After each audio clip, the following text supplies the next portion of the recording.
আসসালামু আলাইকুম প্রিয় দর্শক বন্ধুরা, খান বি ব্লগের নেক্সট ব্লগে আপনাদের সকলকে স্বাগতম জানাচ্ছি। আজকের রেসিপি হলো গরুর গোশ রান্নার রেসিপি। তো আমি কোন স্টাইলে গরুর গোশ রান্না করি, একবারে বিয়ে বাড়ির অনুষ্ঠানের মতন, সেটি আপনাদের সামনে তুলে ধরছি।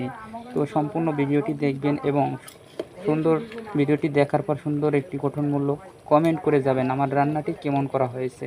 এতে করে আমার ভিডিও বানানোর আগ্রহ বেড়ে যাবে। তাহলে শুরু করা যাক আমার রেসিপির আজকের স্টাইল। তো আমি আজ গরু গোশ রান্না করতেছি, কিভাবে সেটি আপনাদের সামনে বলবো।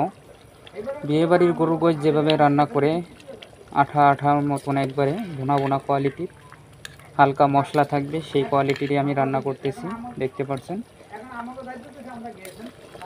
তো আমি কি মশলা দিয়েছি, কিভাবে রান্না শুরু করলাম, সম্পূর্ণ আমি এই ভিডিওর মাঝে তুলে ধরব। সম্পূর্ণ ভিডিও দেখতে থাকুন। তাহলে শুরু করি। তো আমি সর্বপ্রথম গোশটাকে ভালো করে ছাড়িয়ে নিয়েছি, ভালো করে ধুয়ে নিয়েছি।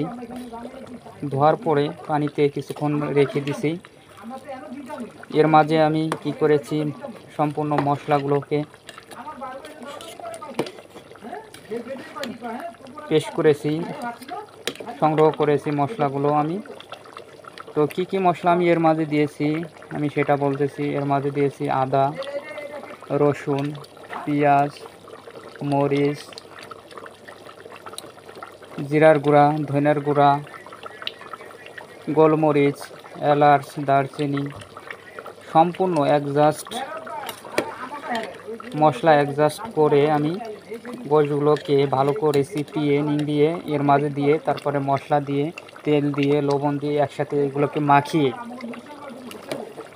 বসিয়ে দিছি। এরপরেই আমি জাল শুরু করছি। এতেই পানি দেখতে পাচ্ছেন কি পরিমাণ পানি হয়েছে। এই হলো আমার রান্না করার প্রসেস। তো এটি ধীরে ধীরে জাল হবে। এই পানি আর আমি পানি দিব না, এই পানিতেই গোশগুলো সিজে যাবে। তো দেখতে পাচ্ছেন যে গোশগুলো কি সুন্দর, যে পানি আছে, ভরপুর পানি আছে, এই পানিতেই গোশগুলো সিজে যাবে সম্পূর্ণরূপে। তো এভাবে আমি করে ধরিয়ে দিছিলাম, জালটিকে আমি জ্বালিয়ে দেই, সবগুলোকে অ্যাডজাস্ট করে মশলাগুলোকে ভালো করে মাখিয়ে। তো এগুলোকে আমি প্রায় 20 মিনিটের মতন ফুল জালে আমি রেখে দেই। তারপরে পানি হালকা টেনে যায়, অল্প পানি থাকে, তারপরে আমি একটু গরম পানি মিক্স করি।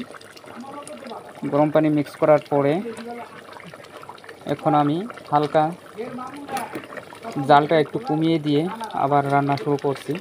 আর 15 মিনিটের মতো রান্না করব। অবশেষে আমার রান্নাটি সম্পূর্ণ হয়ে যাবে, আমার আজকের গরু গোশের রান্না। তো দেখতে পাচ্ছেন বেশি পানি নেই, হালকা হালকা আছে। আর 10 মিনিটের মতো জাল দিব, পানিটা আরও কম হয়ে যাবে,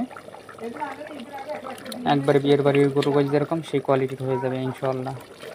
তো অবশ্যই ভিডিওটি কেমন হলো জানাবেন।